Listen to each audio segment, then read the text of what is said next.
വിഖ്യാത ലെബനൻ കവി ഖലീൽ ജിബ്രാൻ ഭയത്തെക്കുറിച്ച് പറഞ്ഞ ഒരു കഥയുണ്ട്. ആ കഥ ഇങ്ങനെയാണ്. കടലിൽ പ്രവേശിക്കുന്നതിന് തൊട്ടു മുമ്പ് പുഴ ഒന്ന് ഭയപ്പെട്ടു അത്രേ. അവൾ തിരിഞ്ഞൊന്ന് നോക്കി. അങ്ങ് ദൂരെ മലമുകളിൽ നിന്ന് ആരംഭിച്ചതാണ് ഈ യാത്ര.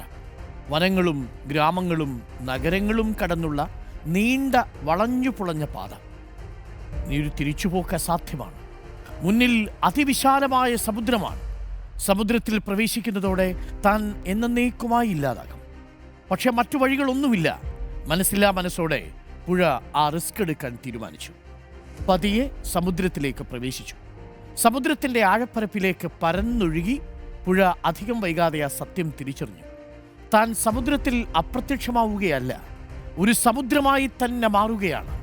തീരുമാനങ്ങൾ എടുക്കുമ്പോൾ നമ്മളിൽ തന്നെ ഒരു പ്രതീക്ഷ വെച്ച് മുന്നോട്ട് പോവുക.